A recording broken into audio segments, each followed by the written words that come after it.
building your Australian sustainability roadmap. This topic seems to have resonated in the market. We've got over 300 registrants for this webinar, so we're excited to bring you today's session. Just in regards to a bit of housekeeping to kick things off, you'll notice there is a chat box on the right hand side. We'll be dropping various links in there, but also feel free to post any questions that you might have as they're going along in the webinar. We will leave sort of 10 minutes or so towards the end for a Q&A. So as I said, please feel free to pop your questions in the chat. For those that are not familiar with Social Suite, we are a sustainability software and services company with a focus on materiality.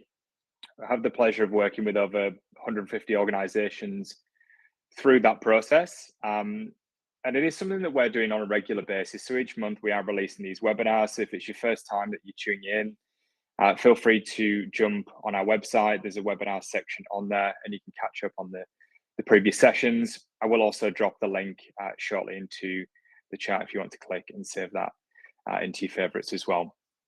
To help us through today's topic, we are also joined by Dr. Tim Siegenbeek van Heukelom, who is the Chief Impact Officer at Social Suite. He's got over 15 years of experience helping a range of organizations and companies develop and refine their sustainability strategies. So he's well placed to be able to provide some useful content for you today. So without further ado, I'd like to hand across to yourself, Tim. Excellent. Thanks, Tom, for that introduction, and welcome everyone to this webinar on building your Australian sustainability roadmap.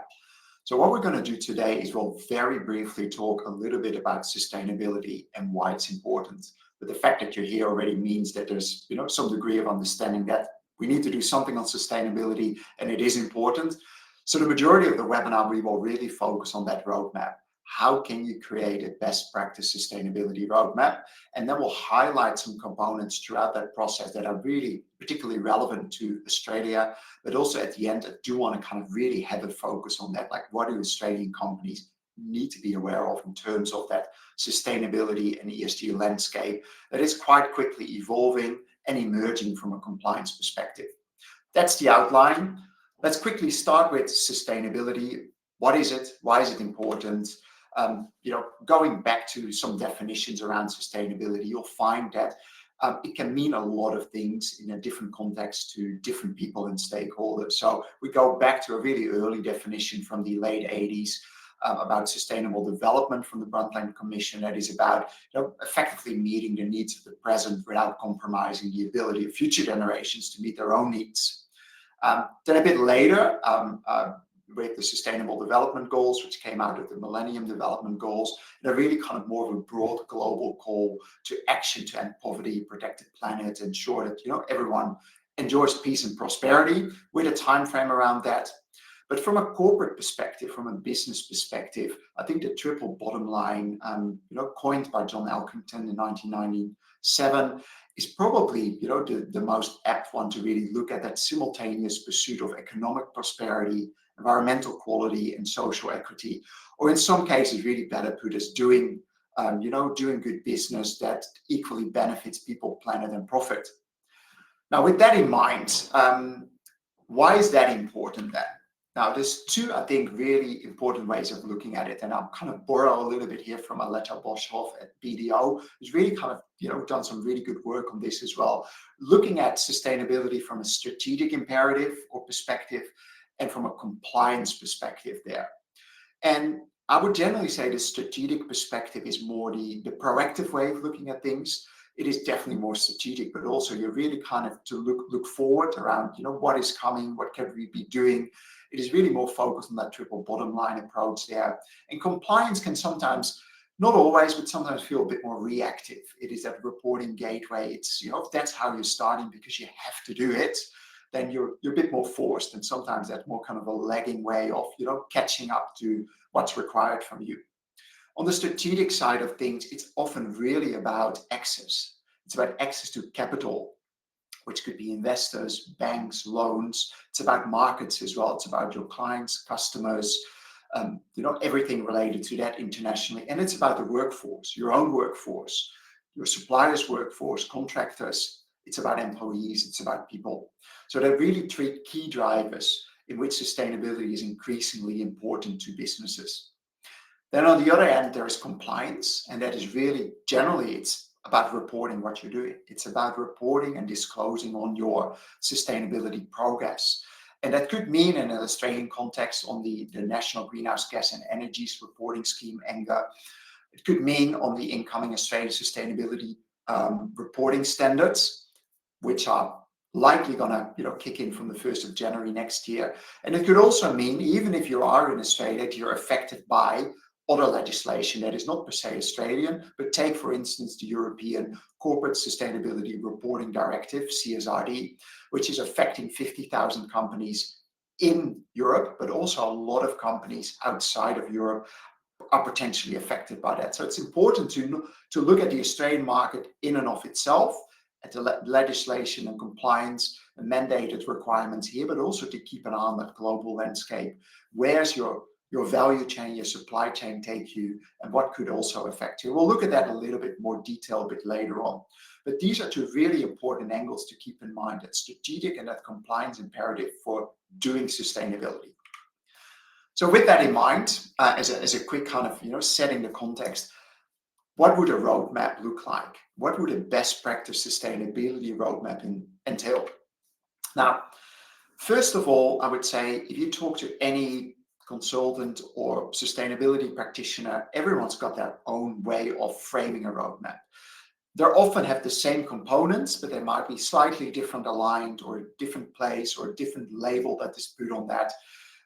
So again, this is something that is broadly how we would recommend you look at it as a framework. It's not that you have to do everything in the exact same order. It really is always about how can you make it right-sized and fit to your particular business and where you already are. So meeting your business where it's at in terms of that sustainability journey. But that being said, there's some key elements in these 5 steps here that I want to talk you through today to really get you thinking about what are some of those components, what might I already be doing, what might be something that I have to get used to, and how can I use this framework to design my own sustainability or ESG roadmap. So we'll talk about relevance first, then we'll look at building support, mostly internally. Think about what is involved in terms of setting strategy around sustainability. How can you take action? So thinking more operationally around sustainability, and then reporting progress, ESG disclosures. That is often comes at the end there. There's a lot of things that you first need to do to then report on the progress you're making. And that is something interesting we'll also pick up a bit later. If you are coming in often from that compliance imperative, reporting is that gateway into sustainability. You might come in at number 5 there. Suddenly you need to report, and a lot of the other components you haven't really paid attention to yet, which can be challenging. So being proactive is always better than being reactive. So keep that in mind. First of all, we're going to look at determining what is relevant. So that is that first step. And with regard to relevance, there are 3 key things that are really important to think about. An ESG review is like, what are you doing already? Thinking about strategic things. Do you have strategy already in place? Actions, targets, policies, reporting, anything sustainability, ESG related that you might already be doing. Just having a good overview of that is really important. Equally, what should you be doing? So what are some of the things that are required? And that could be investor requirements, data requests. It could be compliance that's already there. Think NGAR. Could be upcoming legislation. Think about ASRS. Could be another number of things there that are really key things you should be doing. And the question then is, maybe you are doing them, maybe you're not doing them. So they could cross over with that list that you are already doing. It could be requirements that are likely to come in quite soon. The next step then is to do a materiality assessment. And that is really working out which sustainability areas or ESG topics are most important to your organization. So that's really focused on what is material, what is relevant to your business. And then ultimately, once you've done those things, look at that gap analysis. Compare what you already do and, compare that with what is important. So really kind of looking at that and considering that strategic and that compliance perspective. What are some strategic things I want to be doing, should be doing, and that I'm already doing, and the same for that compliance perspective. So we'll look at these components in a little bit more detail in the next few slides. So first of all, on that, the relevance, that ESG review. So what are you already doing? And then there could be a whole number of things that you are already engaged in or thinking about or have plans on. Could be that you're already being scored or rated and you're trying to improve your scores. Could be that you already started carbon accounting, looking at your greenhouse gas emissions on scope 1, 2, 3, all of them, or maybe the first two. With that, it could also mean that you've done some work already on setting greenhouse gas emission reduction goals, targets. You might have made a net zero commitment. You might have an annual ESG or sustainability report that you're compiling on an annual basis. With that, or separate from that, you might be disclosing on particular ESG standards. And common ones you might have heard of are GRI, SASB, TCFD, CDP, and there could be a whole range more. There's many out there. These are the ones that are quite common there. There's also a lot of industry-specific ones. You might have had data requests from clients, investors, supply chain information, your requests or questionnaires you need to answer and that you are doing on a regular basis. You might have focused on ESG policies for compliance regions, modern slavery, or just to manage your supply chain, do human rights due diligence. It could be a whole range of policies, could be around diversity, equity, inclusion, whole range of things that you might already involved in. So on that, what you're already doing, really start thinking about these things and just make a list of what you're doing. And then on the right-hand side, what should you be doing? So you might, if you are kind of crossing the threshold for NGAR reporting there, that's something you might be doing. So that's really about, again, carbon accounting and reporting. The Australian sustainability reporting standards are coming up. Part of that will be really focused on climate, implementing TCFD, the Task Force on Climate-Related Financial Disclosures. It will be a version of IFRS S2, international standard. We'll look at that in a little bit more detail a bit later on, and that's something that is going to come into place quite soon. As I flagged, the EU CSRD is also something to look at. Is that something you should be doing or should be, at least looking at? And then managing and disclosing your material ESG topics. That's also something to keep in mind. Is that something I have to do or I want to do? There could be a lot more things on that list. So it's really important to do that review and see where you are. And with that then, once you've done that, it's also really important to work out then, if we think about sustainability and ESG, those three pillars there, put them here with some ESG topics around that. Now, if you look through that, you might see topics that you feel like, oh yeah, that's definitely important to my business. That would be relevant, important, or in other words, material. We would have to report on that because that's something that our investors really want to know. But also it's an area that we have impact on people, planet. So that's an area that's really important to us. There could also be topics in here that you look at and like, I'm not sure. Maybe, maybe not. And there could be topics in here that you're almost certain that are just not touching your business because it's very specific. Now, with all these topics here, it really depends how you slice and dice the topics, how you frame and label them, but there are hundreds of them. Hundreds of different topics there sitting across these three pillars. Now, you can't do everything, and not everything is relevant. And that's where that materiality assessment comes in. It is all about going through a process, through an exercise, the assessment, to work out which of those topics are important to you, which of them really cross that threshold where you start to have to disclose information. And it could still be from a voluntary perspective, but it could also be from a mandated perspective. So it really depends on if this is part of your voluntary or your mandatory reporting. But that exercise that we see, that materiality assessment, is really now becoming best practice, if not the gold standard globally for doing ESG reporting, but also thinking about sustainability at large. And we'll see a little bit later how this feeds into those key areas.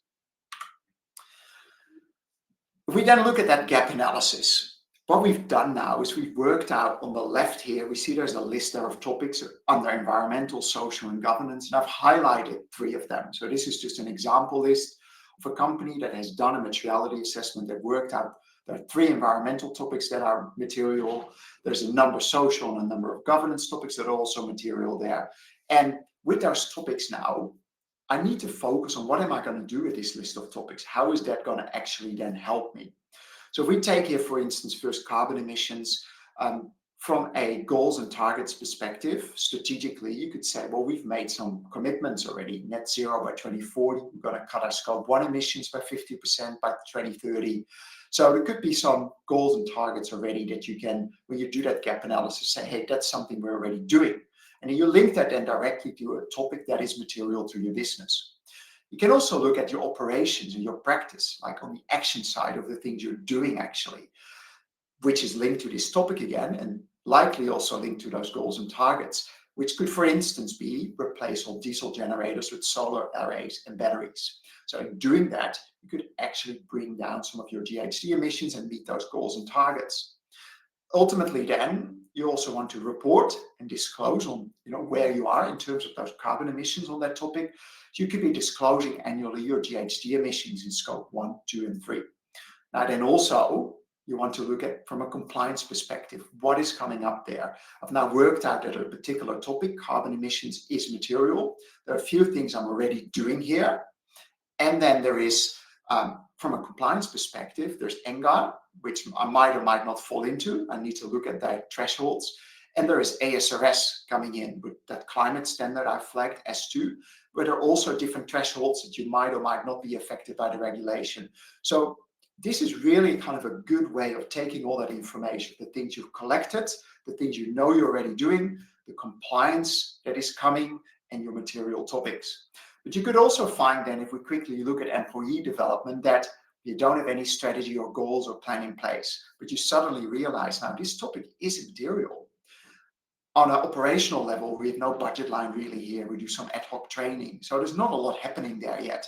And hence, in terms of your disclosures might ask you to disclose the total hour of training for employees a year, or by gender, but you don't have those numbers because you're not tracking it, because you're not doing it, and you haven't set any strategic goals or targets around that. You're looking at compliance, you might find, well, there's nothing particular at the moment, but in the future, ASRS S1, which is more general kind of requirements, might become mandated as well, or I might decide to report on that on a voluntary basis. So let's keep that in mind as well. And then ultimately, like, we'll take data protection and cybersecurity. You might again, here's an example, say, well, we don't have any data protection strategy or plan in place. We have started our SOC 2 certification in terms of the operations, but we have pretty limited voluntary disclosures on data security incidents. And again, you look at compliance, what do we need to do there? So this is a really good way of doing that gap analysis to really work out what's relevant, what's material, where are we as a business, and what's coming our way. Now, once you've done that, with all that information, you're in a really good position now to start building internal support. And the first thing I would say about that second step there, and sometimes that is almost a little bit simultaneous with that first step, like I said, it really depends on the business, where you already are and the amount of work you need to do in terms of upskilling people around sustainability. But the key thing to realize is that sustainability or ESG is not a siloed function. You can't just hire an ESG lead, give them a desk, and then basically throw everything on their desk. We've seen that boards sometimes say, oh, there's someone ESG in the business, it's their problem, it's not our problem, let them deal with it. That's not the right approach. Sustainability really quite quickly now is becoming everyone's responsibility. It should really be embedded across the entire organizations as business as usual. So wherever you are, board, executive, employees, workforce, that whole kind of, everyone should be at some level think or contribute to sustainability. There might be tracking data for you, there might be implementing actions there, help you set goals and targets. And to do that, you really need to engage those internal stakeholders. You need to meet and engage with your executives, even and in particular with the ones that say, oh, ESG is not my area. They're the key ones to really educate and drive through that change management process there. You need to get buy-in from executives on educating the organization around ESG and sustainability, why it's important, why are you doing this? And it's not just a compliance requirement. It might be also a compliance requirement that you do this. But as we've seen, there's a big strategic imperative there to do this. And there's a lot of around that access to capital, markets, workforce. There's a lot of reason to do this and to really start kind of seeing this as a strategic advantage rather than just a compliance exercise. And in doing those three things, you're starting to build that ESG business case. And ideally, you do want to frame it around that triple bottom line. Don't just say, oh, we need to do it for compliance reason, or it's good for people. No, it's good. It's something that really benefits people, planet, and our profit, our bottom line there, which is still important. So that internal support, it really depends where your business is at. Sometimes you might find there's not a lot of education required, and sometimes you have to go to a pretty lengthy, upskilling process, which might even include board members that need to, have some courses and additional information. Management level as well, really go through that change management process to get people to understand that it's not the one person with the shared desk that can do this. It's everyone's responsibility. Now, the next three components, strategy, action, and progress. There are three components that I'd like to, before we go into a little bit more detail there, like to just link them back to what we just looked at. And one of the things there is that if we look at those carbon emissions there, we can link those three areas directly back to some of those, next steps. We see that those goals and targets are a key component in thinking and setting strategy. We can see that taking action is really operations and practice. It's playing at that level. Like I said, everyone in the business got something to do. So we need to work out what are some operational policies, actions, or programs, or risk mitigations. What can we really do to engage our internal stakeholders and sometimes even external to drive operational excellence? And then finally, there's that reporting process there, which is around mandatory reporting, voluntary reporting. There might be those different disclosure standards that you might already or planning to disclose against, and the particular stakeholder demands there.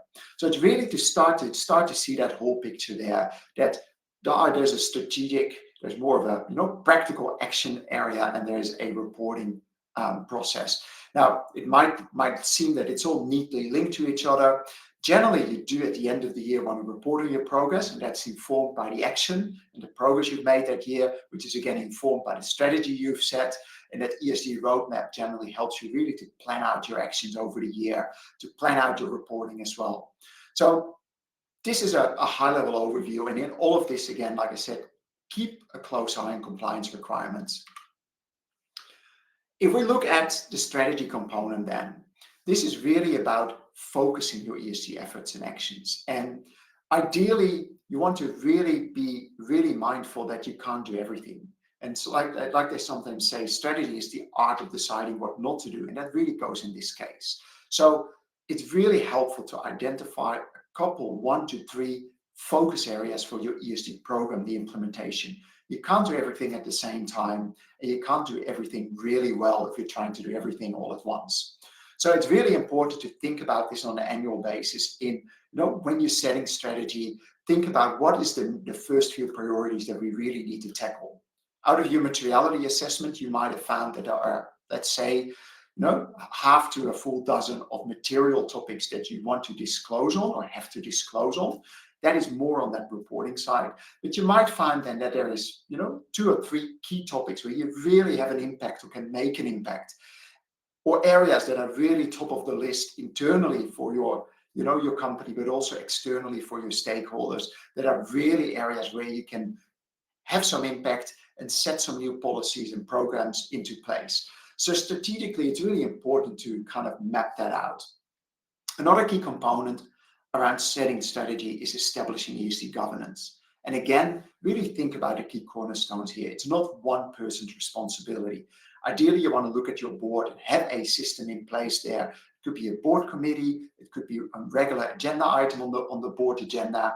And do your board directors have sufficient skills to think, talk, and provide the oversight on ESG and sustainability as required with where we are in this sustainability landscape now? If not, there's some excellent courses out there to upskill them. In terms of your executive, generally it helps to have one executive responsible or accountable for ESG to make sure there's a clear kind of link to the board. The board can look at that executive and ask for a report, but also for that executive to help drive that ESG working group, for instance, in the company. So at that company level there, you ideally want a cross-functional team there that really is driving your ESG efforts forward. So you want to look at, what can you put in place there. Strategically, you also want to really keep a close eye on the pathway to meet compliance requirements and or voluntary reporting choices that you make. So it's really important to be across that and really understand what's happening. And if you have that right governance system in place there, that really helps you to make sure that you're not missing things. And finally, then at the strategy level, you also want to set goals and targets.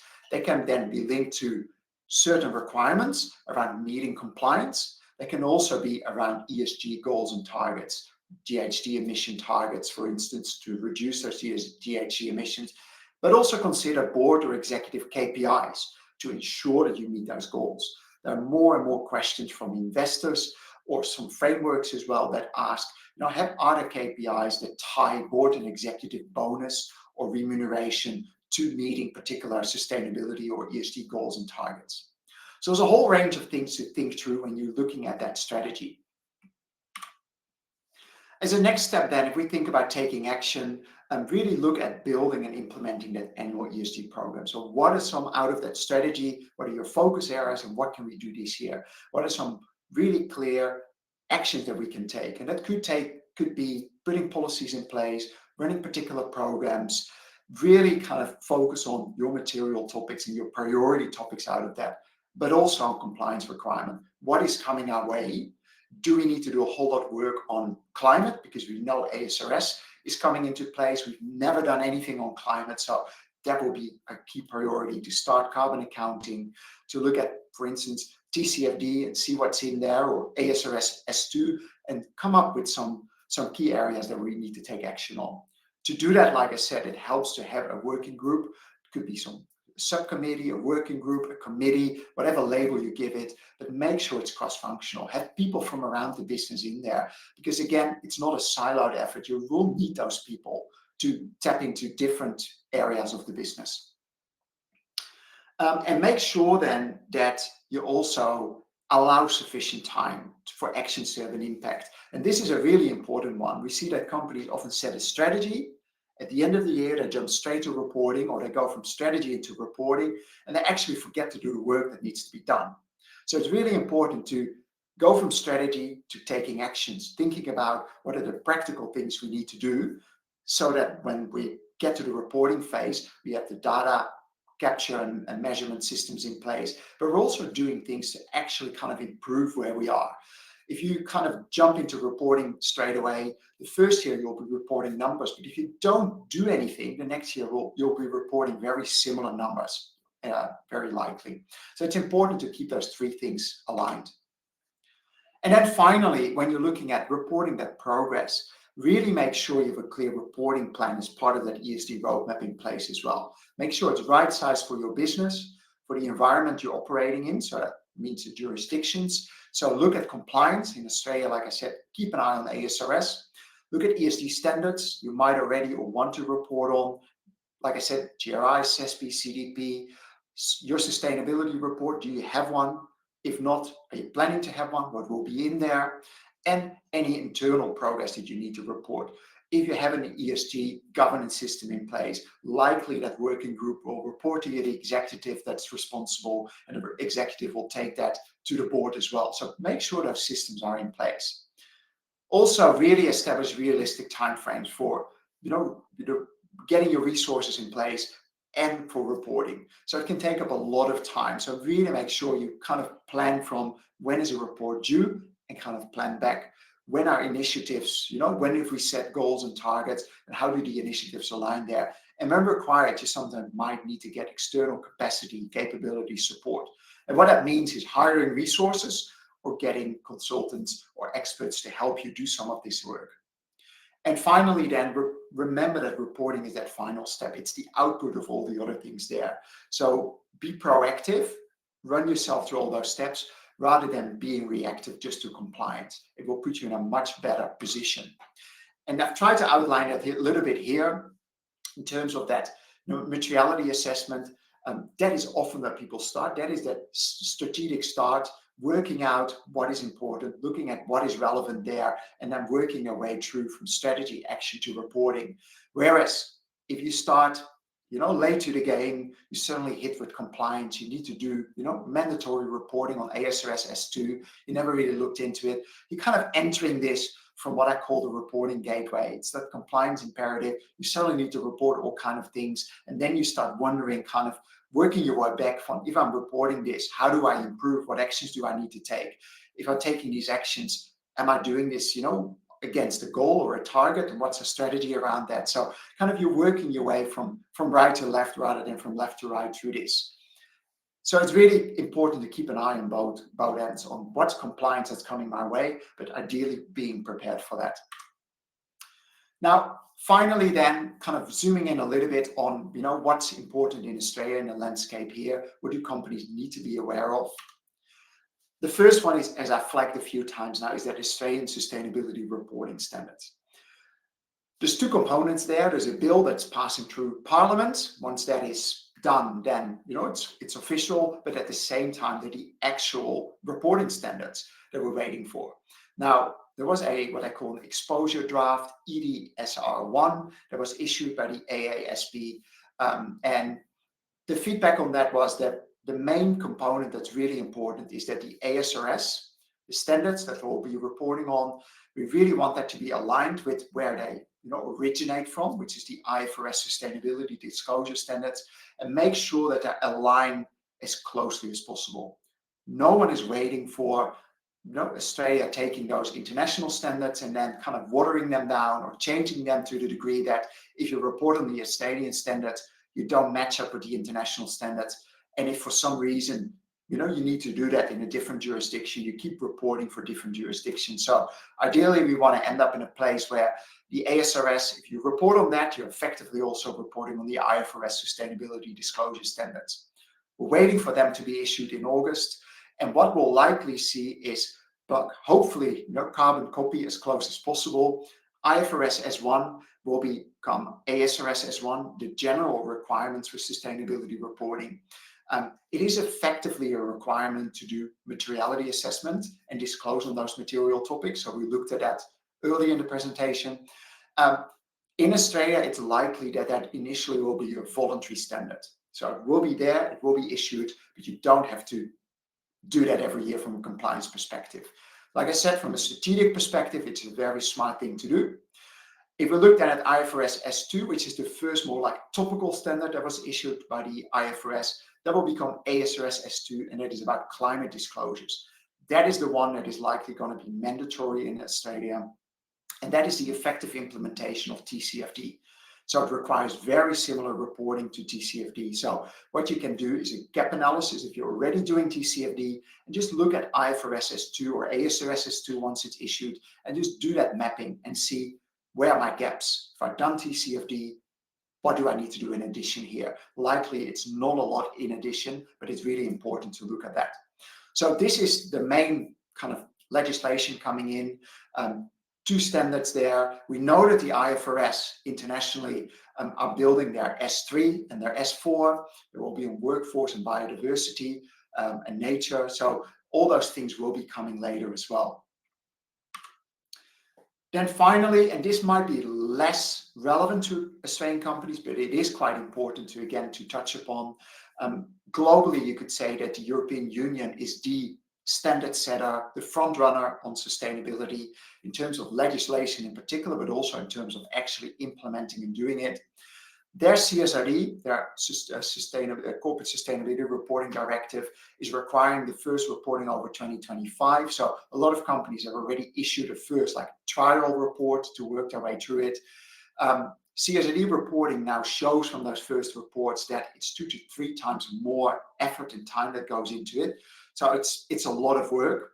How is this relevant to Australian companies? Well, it might be the different thresholds there and requirements there. You see I've highlighted in yellow here that there are companies, parent companies from third countries that if they tick the boxes here on what's required there, they might be affected by CSRD reporting as well. So if you're not a smaller, just Australian-based company, if you have an international presence, you have a presence in the EU or related to the EU, it's really important to look at this and really go line by line through, am I affected by this potentially? If so, what is the timeline? Now, there's two key things around this. CSRD requires you to run that materiality assessment, a double materiality assessment every year. So you have to do that. It's the starting point. You have to go through that process. So it is mandated. And the final component here is that it's really now taking sustainability reporting from let's say a marketing exercise where, if you know, a sustainability report with some case studies and photos and the school you build in the community and, a few token disclosures to non-financial disclosures. Everything needs to be assured. It's no longer pretty pictures. It's really disclosures that go deep and far. And you really need to collect a lot of data. And it is going to be part of your annual report. It's going to sit in there. It's going to be assured. And it needs to be on par with financial reporting. So I think we're going to see a very different type of report going forward. A lot more like a financial report, more text heavy, data heavy, less pretty pictures. And initially will be a lot more work to do that properly. But once every company is getting a hang of that, we will see that it will be streamlined and just become business as usual at the end of the year. With that, I want to leave you with that, the 5 steps there that we've taken you through for your sustainability roadmap. There's probably a lot of things for you to consider there. Like I said, we believe that in that relevance and building support, the double materiality assessment that we provide at Social Suite is an excellent tool to identify what is relevant, what is material in your business, and use that as well to build that internal support. And with that, then you're really well placed to set that strategy, take actions, and report the progress you're making on an annual basis. So see this as a framework for your annual ESG roadmap and work your way through that. And we're there to have a chat with you if there's anything that you need to either get started to improve on the process you're already going through. So we're really, really keen to hear from you. And with that, I'd like to hand it back to Tom and see if we've had any questions that came in the chat that we can answer. Thanks, Tim. Yeah, there's a couple of questions. So if anyone's got any other questions, feel free to pop them into the chat now. So the first question we got is from Enrico.